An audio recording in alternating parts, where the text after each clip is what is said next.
I feel like I've been seeing a lot of narrative and like conversation about the Sudiksha case, and it's really insane because I genuinely like I think that when brown people and brown girls specifically say like our parents are strict, people don't really get it, is what I've realized in the last few months.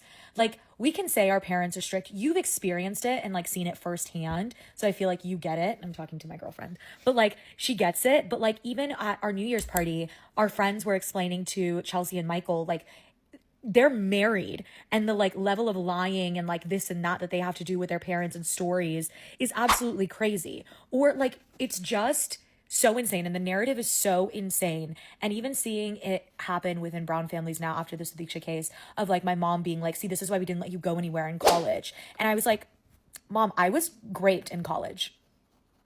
Didn't say that because she doesn't know that, because she would be like, what did you do to get there?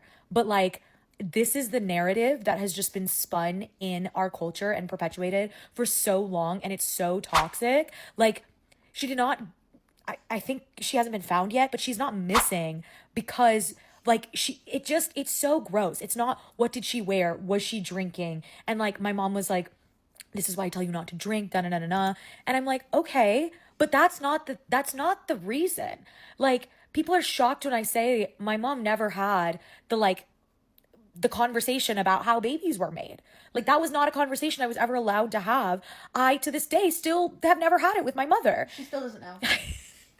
And so I'm just like, what, how, I just don't understand how being strict is like, oh, or the option of like, oh, I need to be stricter with my child and that's the solution is ever the actual option. Because I've seen the kids that are this, not the safest, but like, I feel like that are so aware are the ones that have had this conversation with their parents or have grown up like not in a where your parents are your best friends, but like in a comfortable household where like they feel comfortable going to their parents about anything. It's the idea of allowing your kids to do dangerous things carefully. Yeah.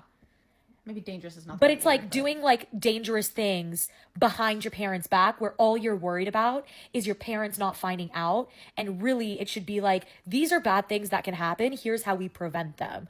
Like, I think I mentioned I had a brown friend in college where, like, if we got drunk, we could call her dad and he would pick us up, no questions asked. If I lived in Austin and I got drunk and called my dad would have beat me or like left me on the side of the road. It's just like, how is that the option? Anyways, I really hope, I know the conversation hasn't changed because I've heard it firsthand after the Sadiqa case, but like, I'm really hoping the conversation continues to change and brown people, especially brown kids, continue to have the conversation and challenge their parents on their beliefs because they're simply just wrong.